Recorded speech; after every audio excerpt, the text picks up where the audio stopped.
is, right, why should we transition from an MSP to an MSSP? What's the value? Is there enough market for it? And then we're going to teach you how to do it, right? How to build your cybersecurity services packaging, how to create tailored cybersecurity packages that fit all of your different client needs and their price points. And then we're going to teach you how to pitch it and how to actually take it to market. So, quick introductions. My name is Ashley Capps. I'm the Interim Chief Revenue Officer at ArmorPoint. In the last 11 years, I suppose, of my IT services career, I have spent the last 4 or 5 helping MSPs become an MSSP and take cybersecurity solutions to market and add that to their portfolio of service offerings for their existing clients. And I'm John Crowley. I'm one of the Senior Partner Development Managers with ArmorPoint. I've been with ArmorPoint for about 7 years now. Most of my background expertise is all in managed services, cybersecurity. Basically, my daily job, what I do on a daily basis, is work with IT service providers and help them build, package, and pitch cybersecurity services for their clients. Awesome. So by the end of this session, we're hoping that you do have a better idea of how to build, package, and pitch those cybersecurity services. So when we think about your customers, right? Imagine a small business customer of yours, and they've been a customer for years, and one day they unfortunately fall victim to a cybersecurity incident. And you do everything you're contracted to do, right? You help them restore from backups, you put out the fire, but now they're looking at you and they're asking, how can we prevent this from happening in the future? And hopefully they're not also looking at you saying, I thought you were protecting us from cybersecurity threats. So, what do you do in that situation? As cyber attacks become more frequent and sophisticated, businesses are no longer viewing cybersecurity as something that's like a luxury. They are coming around, right? And they're starting to ask their IT providers for those kinds of services. But the question that you need to ask yourself is, are you prepared present day to deliver those services for those customers? Imagine the MSP landscape 10 years ago.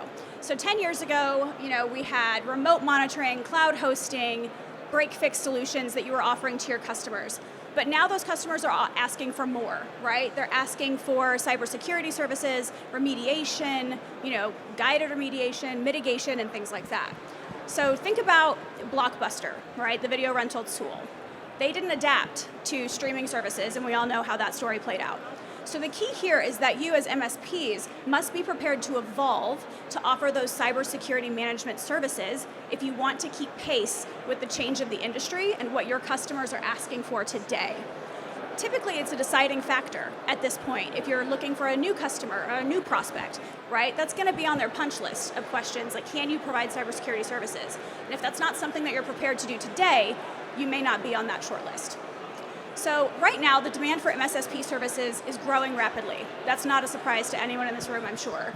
But the thing here is that it's not just large enterprises today that are asking for cybersecurity services.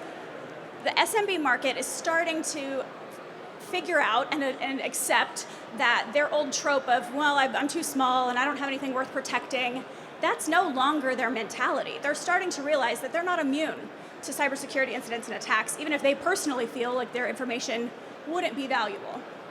This is where you come in, right? As their MSP or their IT services provider, you're already in a prime position to transition that customer from just an IT services consumer to a cybersecurity services consumer of yours. Honestly, at the end of the day, they're looking for these services already. You should be the one to sell it to them. Good news is that you don't have to do it all overnight, and it doesn't have to be the flip of a switch. So you can slowly start to add different cybersecurity services to your portfolio as you are ready to do it, right? I know it can seem daunting, right, to answer the demand for cybersecurity services from your customer, but the MSPs that embrace this shift to protect their clients will not only future-proof their businesses, but they're also going to unlock new revenue streams, deepen their client trust, and ultimately become indispensable in the eyes of their customer base. So this is where we really get into starting to build the package. So the next piece, obviously everything Ashley mentioned is really about why we need to start doing these things. And ultimately we want to show you how we would start, how we help organizations start whenever these come to us in this scenario. And ultimately today, our clients, as MSPs, they're expecting that we're doing more than IT management. So a couple of quick questions here. One is, show of hands, who's an actual IT service provider doing help desk, things like that? Okay, awesome. Bunch of tech folks in the audience. Who do we got? Everyone's tech. CEO right here. First question, though, I have a question for everybody as I go into this. Who here, show of hands, has worked with an organization before that assumed that they were getting cybersecurity services from their current MSP? Show of hands? Yep. Second question, this will be a fun one.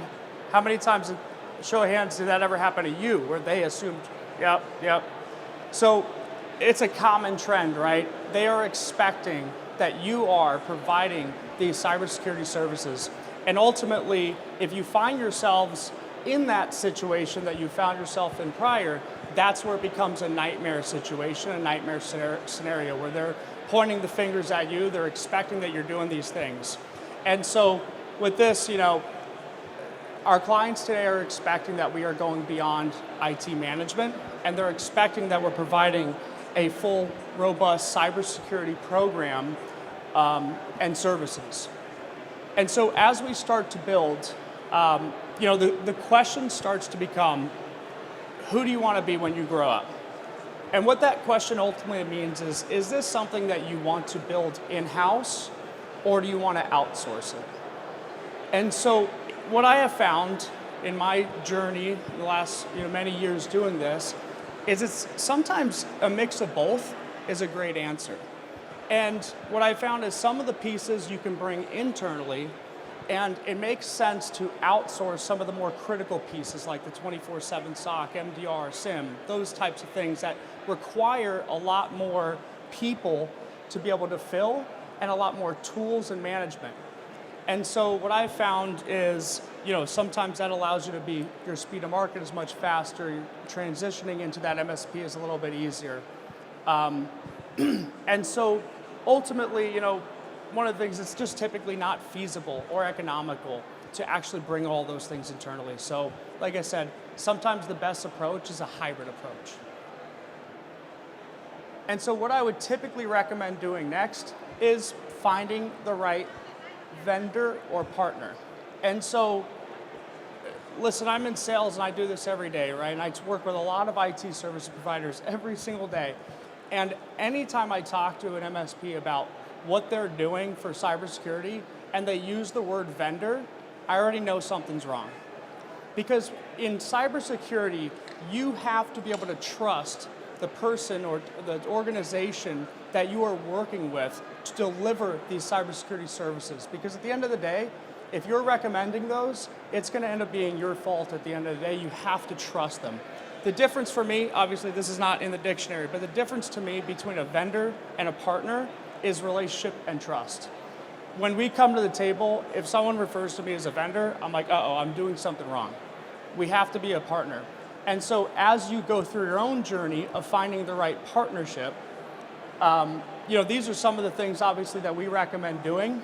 You're building a list, understanding their go-to-market strategies, understanding their marketing strategies aligned with you, business planning, et cetera, and ultimately making sure that they understand that about you.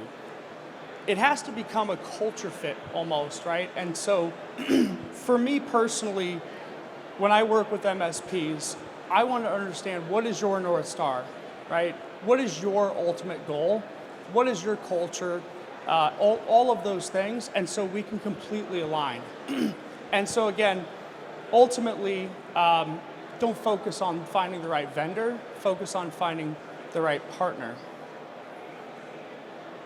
So as we take a hybrid approach in a lot of cases, the next piece is understanding how do we package this? What should we do? There's a couple of ways that we can do this, right? I always think of there's the easy button is one of the first things that I recommend MSPs doing. So show of hands again, how many are doing help desk? Were you deploying RMM? Yes? Okay. Very simple transition, right? I work with a lot of MSPs that say part of our help desk is we deploy an RMM. Now, as we transition, it now includes a fully managed EDR solution with a 24/7 SOC behind it. That's sort of an easy, quick button that we can start to look at as we start to migrate, right? And some of these things here are just how they align ultimately. So let me show you. Right, so when we think about remote management and monitoring, managed EDRs, quick transition there. As we look at managed network services, adding network security monitoring, quick and easy button, and down on and so forth. But ultimately for me, I like to think about transitioning fully from just tools approach to actually approaching it with full cybersecurity management. For me, this is what's important. I want to be able to come to the table with a client and understand what stage of the journey are they in. So instead of thinking of it from a tools perspective, which obviously is important, I try to think about cybersecurity program management. And ultimately what that means for me is that I can help an organization no matter what stage of the journey they're in. And so I think we all can agree that cybersecurity is a journey, it's not a destination. And so as you think about going beyond just a tools approach or the easy button, start thinking about cybersecurity program management. And again, this is just high level, happy to dive into what these things actually mean a little bit deeper, but that really is the bottom line. It's about being able to come to the table, understand what challenges your clients are facing, and be able to build a package around that for them specifically.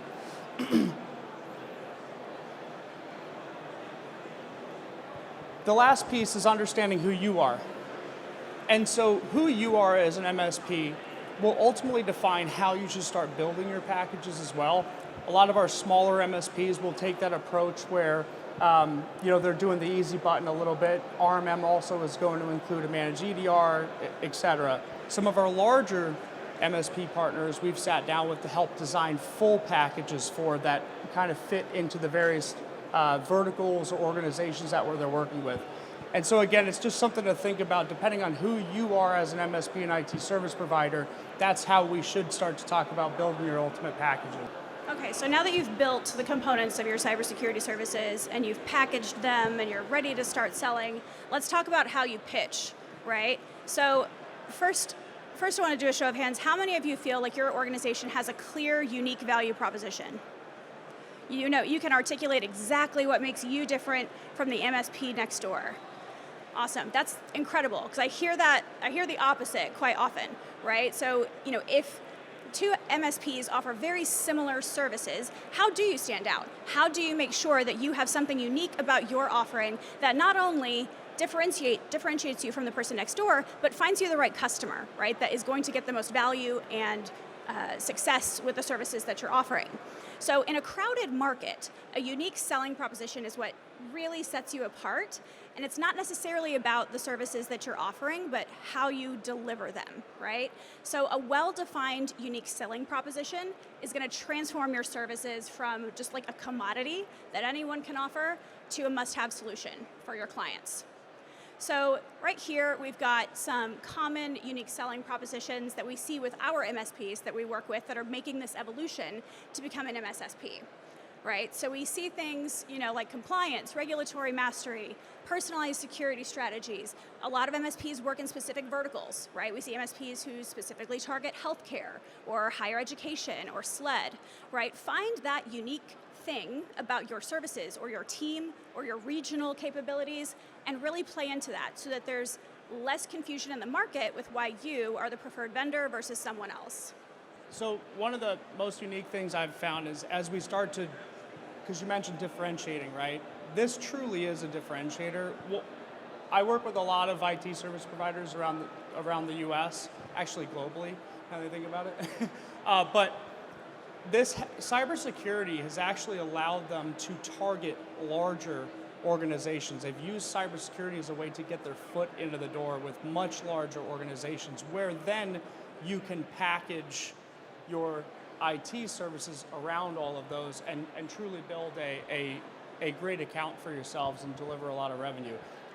One last little statistic that I found is the more services that you offer to one specific client, the more sticky they are. And so we showed that slide earlier where we had the two different types of organizations. And something that's fascinating about those two, we've been partners with them for 4 years now. 98% retention rate. with all their clients. And that's because of the fact that they have multiple services, they're doing multiple things. And so differentiating yourselves, obviously this is a great way to do it. Exactly right. No, that's a great addition. You know, they're consuming IT services from you. They're already seeking out cybersecurity services. If they're not buying them from you, they're less sticky, right? We don't want to introduce another vendor if we can help it. So oftentimes it's hard for an MSP to quickly mobilize their sales team, right? They've got their differentiating value, they've built, they've packaged, but their sales team needs to get up to speed, right? Their sales team is used to selling break fix, reactive solutions, or managed backups, things like that. So what's important when you, again, look for a partner, not necessarily just a vendor, is ask them those questions like, how do you help us co-sell? How involved are you in the sales process? Do we need to learn how to demo this software or this tool on our own, or do you have a sales engineer that's going to be made available to us?